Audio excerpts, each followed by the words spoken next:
Alam mo bang pwede mo gawin PDF ang picture dyan sa gallery ng cellphone mo? Kaya kung hindi mo pa alam gawin, sundan mo lang ang video na ito. Puntahan mo ang gallery ng cellphone mo. Pili ka ng picture na gusto mong gawin PDF. Pindutin mo itong 3 dots sa ibaba. Pindutin mo ang Generate PDF. Pindutin mo ang Save nasa itaas. Pwede mo yan lagyan ng pangalan para mabilis mo mahanap. Pag okay na pindutin mo ang Save. Para makita mo, pindutin mo ang View. Kailangan mong i-download ang WPS Office na application.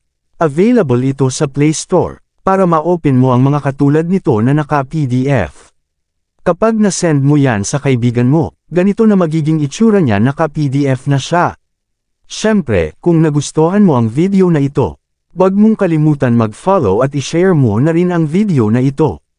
Maraming salamat po.